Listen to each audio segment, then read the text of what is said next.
Acu munsi mugire amahoro n'umugoroba mwiza mwese.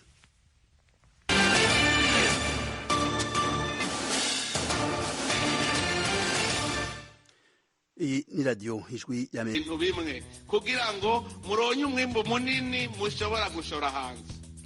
Uyo ni Perezida Burundi Evariste Ndayishimiye. Perezida w'u Rwanda Paul Kagame yabonanye na mugenzi we wa Kenya Uhuru Kenyatta i Nairobi. Ingabo za Leta Zunze Ubumwe za Amerika zishe umuyobozi umurwi wa leta ya Kisilamu muri Syria. Aya makuru hamwe n'ayandi twateguriye ntimutangwe ni mukanya.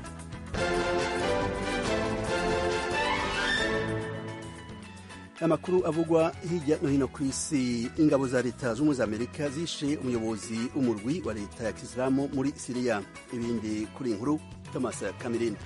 Mu itangazo yashyize ahagaragara, Perezida wa Leta Zunze Ubumwe za Amerika Joe Biden aragira ati mu ijoro ryakeye ku itegeko ryanjye abasirikare ba Amerika batunganyije neza mu burengerazuba bw'amajyaruguru ya Syria igikorwa cyo kurwanya iterabwoba.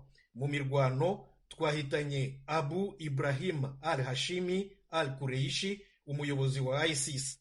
Abanyamerika bose batashye amahoro. Nk'uko tubikesha ikigo ntaramakuru AP cyo muri Leta Zunze Ubumwe za Amerika, imirwano yabereye mu ntara ya Idlib, naho al-Kureishi waruzwe no kurindi izina rya Amir Mohammad Said Abdurrahman al-Maula yabaye umuyobozi w'umutwe wa leta ya Kisilamu mu kwezi kwa 10 mu 2019, nyuma gato y'iyicwa ry'uwari uyikuriye Abu Bakr Baghdadi nawe wahitanywe n'ingabo za Amerika.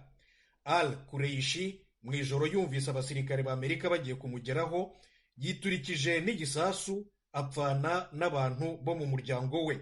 Imirwano yamaze amasaha 2 n'abari barinze urugo rwe yarangiye iguyemo abantu 13 barimo abana 6 n'abagore 4.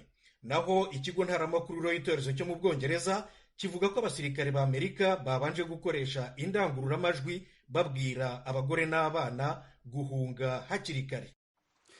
Urakoze Toma. Leta ya Guinea Bissau yavuze ko abateye muri coup d'etat teshejwe muri indwi bari bafite umugambi wo kwica perezida w'igihugu. Ni inkuru dushikirizwa na mugenzi wacu Eugenie Mukankuzi. Guverinoma iranavuga ko ari umugambi washyizwemo amafaranga menshi kandi wateguwe neza. Gusa ntiyavuze uwo yumva yari inyuma y'iyo coup d'etat yageragejwe kuwa kabiri. Ikindi, Perezida Umaru Sisoko Embalo mbere yari yabanje kumvikanisha ko bishobora kuba bifitanye isano n'ubucuruzi bw'ibiyobyabwenge ku rwego mpuzamahanga. Itangazo rya guverinoma ryo mu ijoro ry'ejo kuwa gatatu ryavugaga abantu 11 biciwe muri icyo gitero, barimo 7 bo mu ngabo zishinzwe umutekano barengeye ubuzima bwa Embalo na minisitiri w'intebe we. Mu gutanga ibisobanuro birenzeho ku byabaye, iryo tangazo ryavuze ko abagabo batamenyekanye bari bambaye imyenda ya gisivile biroshye ahaberaga inama y'abaminisitiri kuwa kabiri babagwa gitumo. Itangazo rigira riti, imyitwarire y'abateye igaragaza neza ko intego y'igitero cyarimo intwaro yari iyo kwica abayobozi bose bari mu cyumba cy'inama y'abaminisitiri. Uburemere bw'intwaro n'amasasu bakoreshaga byerekana ko iki cyari igitero gikomeye cyateguwe neza cyifashishije amafaranga yaturutse mu nzego zifite ubushobozi mu by'imari kugira ngo babashe gushyira hamwe ibikoresho nk'ibyo, uburyo bigomba gukorwa n'abantu bagomba kubishyira mu bikorwa. Perezida Embalo mbere yari yavuze ko adatekereza ko igisirikare cyaba cyaragize uruhare muri iyo coup d'etat yaburiyemo.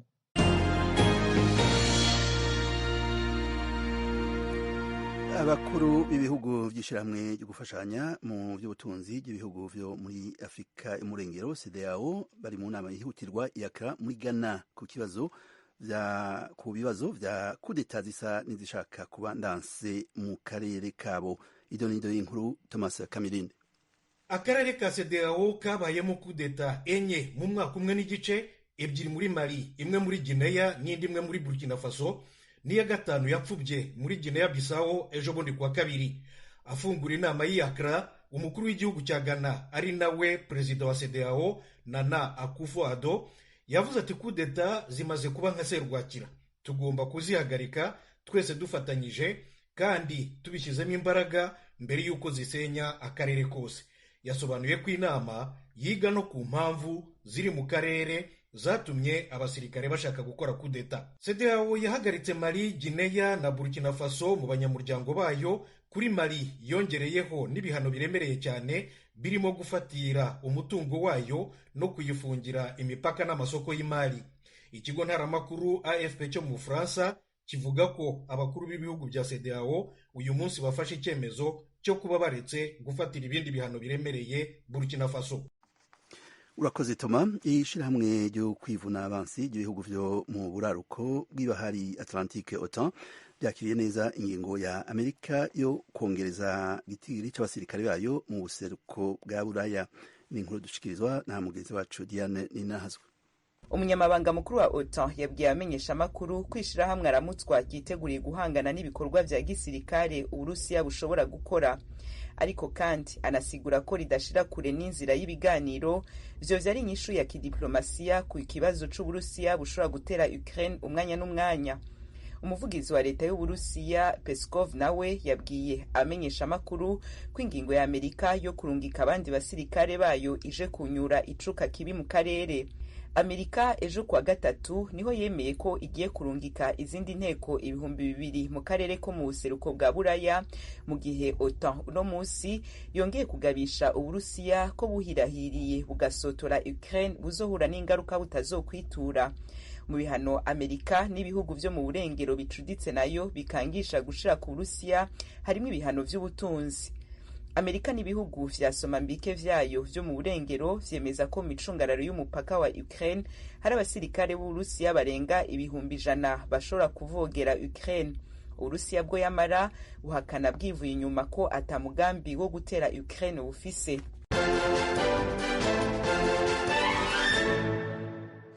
Muri ko murabandanya kumviriza iradiyo ijwi ry'Amerika isaminanire i Washington DC mu Kirundi mu Kinyarwanda. Mu kanya amakuru yo mu karere ka Afrika y'ibiyaga binini.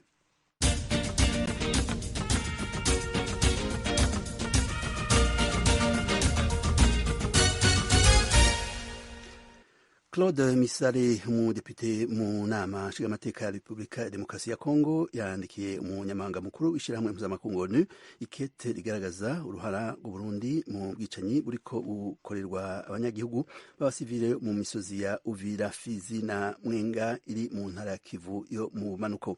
Ni inkuru y'umumenyesha makuru w'ijwi ry'Amerika Vedaste Ngabo ari i Uvira. Muri ibaruwa y'impuruza Depite Claude Misare Mugomberwa yaraye yanditse maze agenera kopi y'inzego zitandukanye zirimo n'ibiro by'umukuru w'igihugu cy'u Burundi, agaragaza yuko igisirikare cy'u Burundi cinje ku butaka bwa Kongo kandi ko kiri guhungabanya uburenganzira bwa muntu.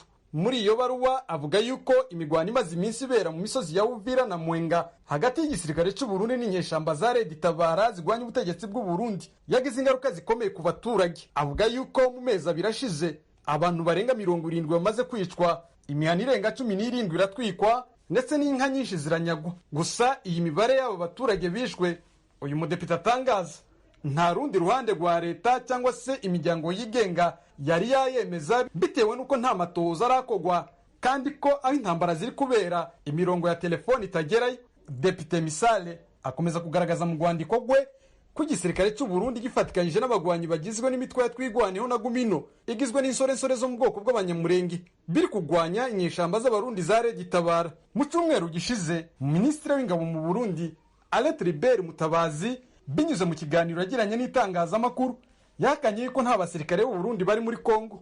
Usibye Burundi buhakana yuko buri mu migwano muri Kongo, abagwanyi ba Twigwaneho na Gumino nabo bakana ibyo bashinjwa n'amashiramwe ya societe civile ko bari kumwe n'igisirikare cy'u Burundi mu kugwanya Red Tabara. Colonel Shakanya Musaraba ni umuyobozi wa Gumino. Ibyo gukorana n'igisirikare cy'u Burundi bavuga ibyo ni za bindi byo guhimba, birya bicara bahimba n'ubundi, birya bicara bahimba, ababivuga bafite aho babikura.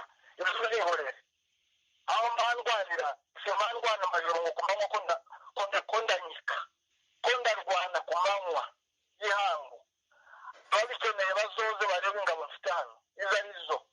Ibyo bicara bavuga ngo mufatikanya n'igisirikare cy'u Burundi. Igisirikare cy'u Burundi gifite kuvugana na leta ya Kongo bakinjira bagahiga abanzi babo cyangwa bagapanga ibindi byabo bihasha abanzi babo. Umuvugizi musha w'igisirikare cya Kongo muri Uvira Lieutenant Elongo Mark mu biganiro yagiye agirana n'itangazamakuru yakanye yuko nta gisirikare cy'u Burundi kiri muri Kongo. Ubuyobozi bwa societe civile muri Uvira bugaragaza yuko imigwano ikomeje kubera mu mahita na Masango yatumye abaturage babarirwa mu bihumbi bahunga berekeza mu mashyamba ya Mwenga, abandi nabo bajya mu misozi ya Uvira.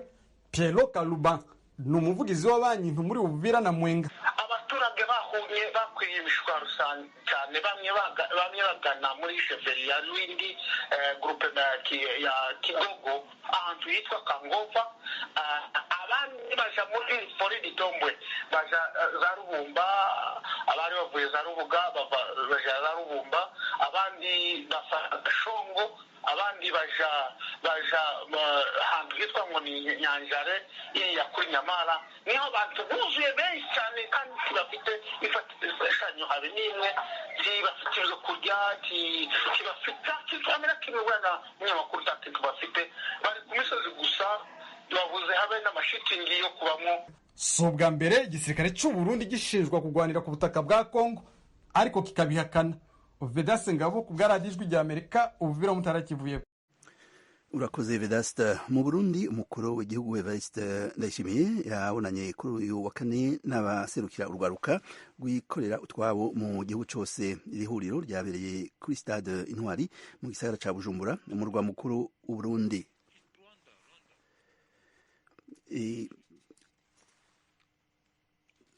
Iyi nkuru nibaza ko tuyigaruka ku makuru yacu ari imbere, ariko rero mu Rwanda igisagara ca Kigali catangaje ko guhera kuri uyu wa kane abantu bazotangura gukingirwa COVID-19 hakoreshejwe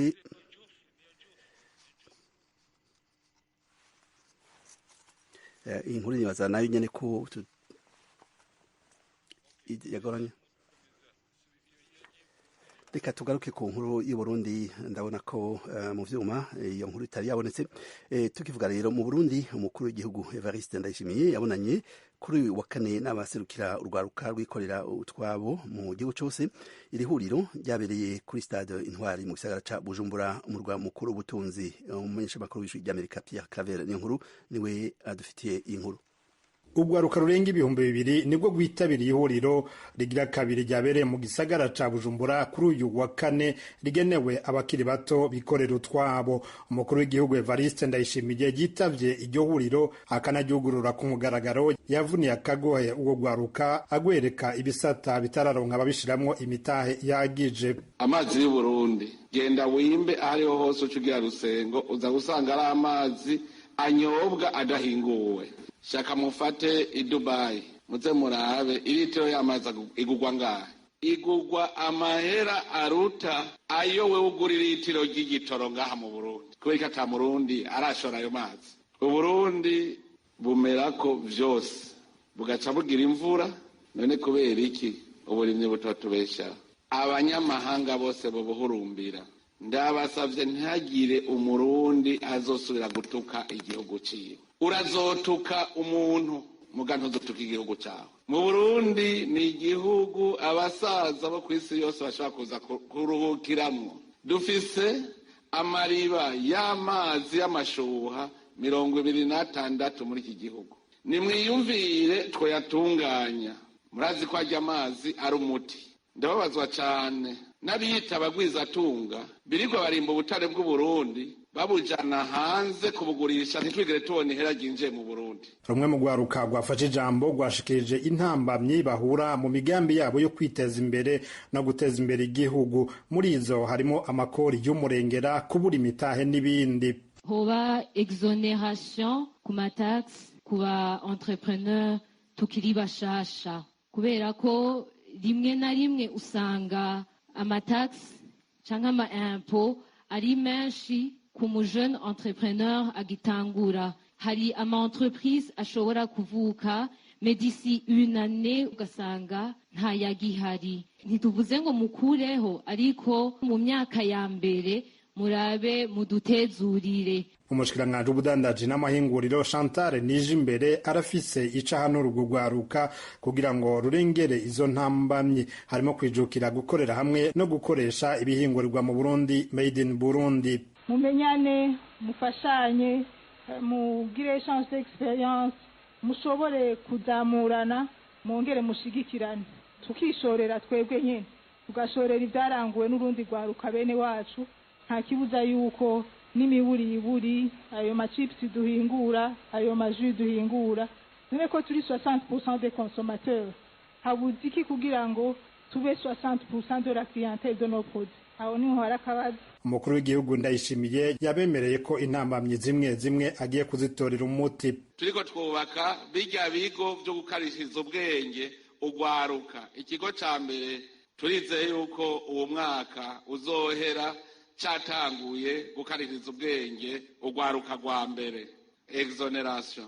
Ivyo twarabibonye yuko koko hariho abakeneye exoneration, muga hariho abandi nabo bakenera exoneration bwa gusahura.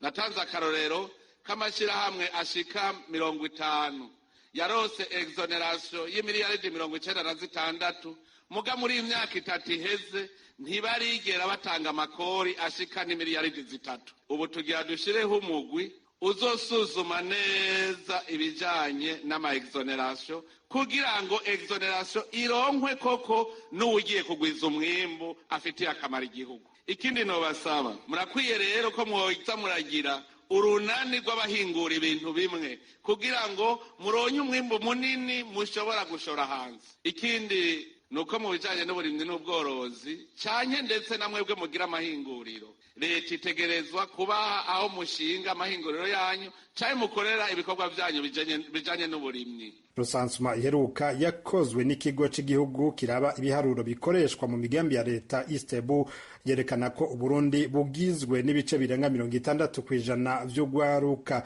Abitavye iryo huriro ry'uyu mwaka w'2022 barahuriza hamwe ko inguvu zabo zigiye hamwe zoteza imbere igihugu. Aha ni naho umukuru w'igihugu yabahamagariye kwirinda abanyepolitike bo batesha umwanya bashaka kubata mu rudubi. Perezida Ndayishimiye yabibukije ko benshi mu banyepolitike baba beshesha amaronko kugira ngo bashike ku nyungu zabo gusa, mu nyuma hakaduka injyane za politike zihitana ibintu n'abantu mu bonse rimwe. Pierre Claver niyo nkuru, Kigali, ku bw'ijwi ry'Amerika. Urakoze Claver. Perezida w'u Rwanda Paul Kagame yabonanye na mugenzi we wa Kenya Uhuru Kenyatta i Nairobi. Ibiro by'abakuru b'ibihugu byose byatangaje ivyo bibanzeho mu nama yabaye umwiherero. Jeffrey Mutagoma niwe agiye kubitubwira. Perezida Paul Kagame w'u Rwanda na Perezida Uhuru Kenyatta wa Kenya bahuriye i Nairobi mu murwa mukuru wa Kenya kuganira ku ngingo zitandukanye zirebana n'akarere ibyo bihugu biherereyemo. Ibi ni byatangajwe n'ibiro bya Presidansi y'u Rwanda ku rubuga rwa Twitter. Ibiro bya Presidansi ya Kenya byo byavuze ko ingingo baganiriyeho zirimo iz'ubufatanye hagati y'ibihugu byombi, harimo ibyerekeye ubucuruzi no gutwara abantu n'ibintu ndetse n'ibibazo biriho bireba umugabane wa Afurika. Ibi biganiro hagati y'abakuru b'ibihugu byombi bibaye nyuma y'iminsi mike u Rwanda rufunguye umupaka warwo na Uganda, igikorwa cyashimwe n'abayobozi ku rwego rwa Afurika y'Uburasirazuba. Biteganijwe ko mu mpera z'uku kwezi Kenya izakira inama igamije guteza imbere ibikorwa remezo ku mugabane wa Afurika. Urakoze Jeffrey. Tukivuga ku Rwanda, igisagara ca Kigali catangaje ko guhera kuri uyu wa kane abantu bazotangura gukingirwa COVID-19 hakoreshejwe ubundi buryo bushasha bwo gukoresha imodoka izunguruka mu bice bitandukanye by'ico gisagara. Ni inkuru ya Asumta Kaboyi ari Kigali mu Rwanda.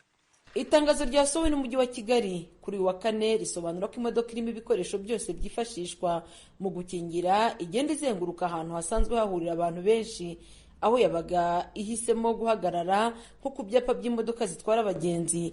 Abaturage babaga bategereje imodoka basobanurirwaga akamaro ko guhabwa inkingo. Uwemeye gukingirwa agahita yinjira mu modoka yasangagamo ushinzwe gufata umwirondoro we n'umuganga uhita umukingira. Abakingiriwe ku muhanda bagaragaje ibyishimo kuko bari barabuze umwanya wo kugera ku bigo nderabuzima. Twabyakiriye neza kuko abenshi hari igihe twaburaga imyanya yo kujyaho bari gukorera ku bitaro, bisa naho byadufashije, byatumye n'imirimo yacu wenda kwikingiza turi hafi yayo. Ndatambutse nsanga irahari, ubwo numvaga bingora kuri busiga akazi nkajya kuri centre de santé, ariko ubwo urumva byanyoroheye kuko nabisanze hafi y'akazi. None ngize Imana anayirwa gatatu nigenderaga ntabwo nari nzi ko ndi buzibone cyane twikingiriza, ntabwo wabona umwana, ntabwo narabonye umwana wo kujyayo. Ndi mu kazi n'ubu nkarimo dore mvuye ku mabanki, biranyoroheye nta kibazo. Ni amahirwe kuba gutegereza serivisi tutishyuye iyindi mirimo cyangwa ngo tubigire urwitwazo rwo kubitinza. Centre de santé iri kuri ni Kicukiro n'iriya kuri Betsaida, kandi nkorera ipfuye muri Apad. Ni amahirwe kuri benshi. Nari nambutse niviriye ku rusengero, ni amahirwe gusa nari ngiye kujya i Remera mpanyuze mbona barimo gukora mitamagara. Ubu buryo buje bwiyongera ku bundi 33 abatuye muri uyu mujyi bari basanzwe bafatira aho inkingo za COVID-19, harimo hahurira abantu benshi nko muri gare, mu masoko, ku nsengero no ku bigo nderabuzima. Umuvugizi wa Minisiteri y'Ubuzima Julien Mahoro Ningabira yabwiye Ijwi ry'Amerika ko iyi gahunda ije gufasha abanyakigali kwikingiza kandi badasize imirimo yabo. Ni gahunda twatangiye igamije gusanga abantu cyane cyane bari mu nsisiro cyangwa se ahiganje ibikorwa byabo by'ubucuruzi, ko byaragaragaye yuko hari igihe abo bantu usanga batitabira cyane kujya ku bigo nderabuzima cyangwa se n'ahandi ku masite yagiye ashyirwaho yikingira. Noneho turavuga tutireka abantu tuborohereze, tubegereze ibyo nakwita nka site mobile, tukagenda n'imodoka irimo ibikoresho tukabagezaho inkingo batagombye kuva muri activite zabo, ibikorwa byabo bya buri munsi ngo bajye ku kigo nderabuzima cyangwa se hashyizwe site, kuko hari igihe usanga site yashyizwe wenda tuvuge nka Kimironko kuri gare, ariko umuntu wenda ufite iduka kwa Mushimire nanone ugasanga ntabwo byamukundira kuzamuka ngo ajye gufata urukingo. Site mobile rero iri mu rwego rw'imodoka, icyiza cyayo ni uko ishobora kwimuka, uyu munsi kazi gakorera ahangaha, nyuma ya saa sita igakorera ahandi, bityo na wa wundi uvuga uti nzajyayo nyuma nabona site yamwegereye yitabira ahabwa urukingo, yaba doze ya mbere cyangwa iya kabiri cyangwa se na doze ishimangira. Ubu buryo bwatangiye gukoreshwa kuri uyu wa kane buzageza igihe abatuye umujyi wa Kigali bose bazaba bamaze gukingirwa, baba abafata urukingo rwa mbere, abatarabonye urwa kabiri ndetse n'abashaka gushimangira. Umuvugizi wa Minisiteri y'Ubuzima asobanura ko iyi gahunda izasiga abatuye Kigali bagera ku 300 batarahabwa urukingo rwo gushimangira baruhawe. Kugeza ubu umuturage uhabwa urukingo asobanura ko kurufata cyangwa kurureka ari ubushake bwe, ariko batarahabwa inkingo muri ibi bihe batangiye gukumirwa mu bikorwa byinshi. Hari aho kwinjira mu rusengero basigaye babaza umuntu ko yikingije, ku masoko cyangwa ahandi hantu hahurira abantu benshi. Bikagaragara ko n'utakwifuza gukingirwa azabikorera gusa kugira ngo abashe kugera ku bikorwa bimwe na bimwe yashobora guhezwaho. Kugeza ubu mu Rwanda abantu bagera kuri 8,866,644 bamaze guhabwa doze ya mbere y'urukingo, mu gihe bagera kuri 7,155,63 bahawe doze ya kabiri y'urukingo, naho abagera kuri 1,071,593 nibo bamaze guhabwa doze ya gatatu yo gushimangira. Assumpta Kaboyi, Ijwi ry'Amerika, i Kigali. Urakoze Assumpta. Tubibutse inshuti mwese ko muriko murabandanya kumviriza iradiyo Ijwi ry'Amerika isamanira i Washington DC mu Kirundi no mu Kinyarwanda. Gukorora inda n'ingingo itavugwa ko rumwe kw'isi hose. Mu Rwanda iteko rigena uburyo bwemewe bishobora gukorwa kugira ngo ntibiveremwo nyene kubikora icaha. Mu bagenwa n'iteko bavyemerewe harimo abatwara imbanyi bakira abana. Muri iki gice cy'ikiganiro muri Sanga, mugenzi wacu Jeffrey Mutagoma yaganiriye na Dr Aphrodis Kagaba arongoye ikigo nyarwanda citaho amagara y'abantu HDI. Barabira hamwe niba kuba iyo teko byarahinduwe ku buryo bworohereza abashaka gukuramo inda byarabaye inyishu canke ikibazo ku rwaruka. Reka tubatege amatwi. Imibare mu by'ukuri uretse ko binagoye, bisaba ko haba hakozwe ubushakashatsi bwimbitse, ariko turebye nko muri iyi myaka 3 ishize navuga ko turi hagati y'ibihumbi 18 na 20 buri mwaka, hejuru y'ibihumbi 18 y'abana b'abakobwa batwara inda batari bageza imyaka 18, kandi ugasanga ari imibare ituruka mu gihugu hose. Ni ukuvuga yuko tugenda tubona yuko imibare isa nkaho iguma aho ngaho 18, 19 ntabwo igabanuka. Nta nubwo twanavuga ko yiyongera cyane, ariko kubera yuko ari ikibazo gihangayikishije, navuga ko nabwo ubwabyo no kuba abantu bavuga imibare ndetse bakabona bitanakwiriye ni intambwe buriya imaze guterwa. Ntabwo twavuga yuko wenda imibare yiyongereye, gusa kuba deja ikibazo tukivugaho tukavuga ko hagomba gufatwa ingamba kugira ngo abo bana bafashwe bashobore gusubira mu ishuri, basubire mu ishuri, ariko tunashyiraho n'uburyo bwo gukumira ntihagire abandi bakongera gutera inda, cyane cyane ko ingaruka zikurikiraho ari nyinshi cyane. Navuga rero ko imibare iri aho ngaho, buri mwaka usanga turi mu bihumbi 19, 20, kandi ukabona ko ari ikibazo kimaze igihe. Gusa igishimishije ni uko inzego zose bireba muri ino minsi barimo bakiganiraho kugira ngo harebe ingamba zafatwa n'izindi maze kugenda zifatwa kugira ngo turebe uburyo hakumirwa ndetse tukomeza kugira abana baterwa inda batari bazaza imyaka. Nzi ko inzego z'ubuzima zinyuranye mu gihugu zahagurukiye kurwanya icyo kibazo cyo gutwara inda zidateganijwe cyane cyane ku bana, kandi nawe umaze kubivuga, ariko bisa nk'aho ikibazo kidacika kubera ko urumva mu kanya tubonye yuko iyo mibare igumaho. Mu bushakashatsi bwanyu mubona igituma iyi mibare itagabanuka kandi hariho ubwo bukangurambaga, hariho ibyo bikorwa bitandukanye, bituruka ku ki? Ikibazo cy'abana guterwa inda ni ikibazo cyahozeho, gituruka ku mpamvu nyinshi. Icyo nari maze kuvugaho mu kanya ni uko kuba desha turimo tuvuga ko bigomba guhagarara nabwo ubwabyo ni intambwe tumaze gutera. Iyo urebye mu bihugu duturanye hafi usanga rwose hari n'abafite imibare igera ku 400, kandi abantu bakumva ko ari ibintu bisanzwe. Mu by'ukuri ntabwo ari ibintu bisanzwe.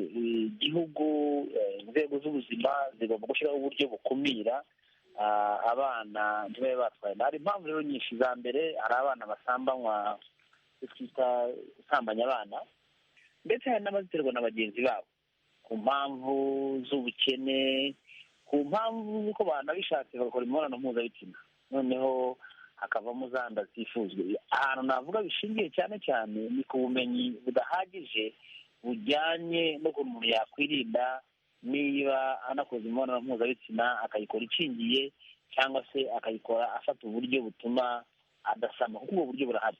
Ushobora gutuma niba umuntu agiye gukora imibonano mpuzabitsina yanabishatse, wenda niba ari abana bangana bashaka gukoresha agakingirizo bakirinda gusama, cyangwa se niba yanasambanyijwe akaba yajya kwa muganga bakamuha uburyo bwo twita contraception d'urgence bushobora gutuma adasama, ikinini ushobora gufata mbere y'amasaha 72. Ariko usanga ayo makuru abantu benshi batayafite, nayo mpamvu dusanga imibare y'abatwita cyane cyane nayo igenda ijyana na nivo yo kujijuka n'ubukene, naho wa mwana w'umukobwa ari, kuko ari nayo mpamvu muri za gahunda zagiye zijyaho dufite gahunda ubu ngubu yuko hagombye kubaho kwigisha abana ubuzima bw'imyororokere. Birahari muri curriculum y'igihugu, ariko ugasanga wenda nabyo ntibikorwa neza kubera ko ababikora nabo baracyafite impungenge, ntabwo baramenya neza ibyo bagombye kwigisha kugira ngo koko dushoboye gukumira abana bagira ubumenyi buhagije, baba abana b'abakobwa ndetse n'abana b'abahungu. Ku murongo wa telefone haje umuntu witwa Alex. Alex, ikaze mu kiganiro muri Sanga. Yego, murakoze cyane. Uherereye he Alex? Ni mu karere ka Gasabo mu mujyi wa Kigali. Ye, urakurikirana Ijwi rya Amerika. Ni ikibazo wari ufite cyangwa ni igitekerezo? Ni ikibazo nari mfite. Ngaho baza mutumirwa arakumva. Ndashaka kubaza uwo mutumirwa ko iyo tegeko ryorohereza abantu mu gukuramo inda bijyanye wenda n'imyaka cyangwa se ikindi kibazo cyaba gihari cyangombwa kikenera umuntu kuba yakoramo inda. Alex, guma ku murongo rero, Dr. Kagaba arakumva, noneho twumva igisubizo guha. Urakoze cyane Alex. Ikibazo bajije ikibazo abantu benshi bakunda kwibaza, ndetse bamwe wenda bakanagerageza kugisubiza bakurikije nyine uko babitekereza. Ntabwo ubundi gukuramo inda iyo umuntu aje kwa muganga ntabwo bavuga ati ndashaka gukuramo inda wenda uri muri bya byiciro byemewe ngo bahita bayimukuriramo. Hari ubujyanama, hari ibyo twita ubujyanama bwimbitse bukorwa mbere y'uko umuntu afata icyo cyemezo, kandi agahabwa uburyo bwose bushoboka, agahabwa amakuru yose, noneho akishyitiramo icyemezo afashe. Rero nicyo muganga amufasha gushyira mu bikorwa. Turagushimiye Geoffrey, n'umutumire wawe. Turabashimiye namwe inshuti mwese mwakurikiranye amakuru yacu yo kuri iyi saha. Turabifurije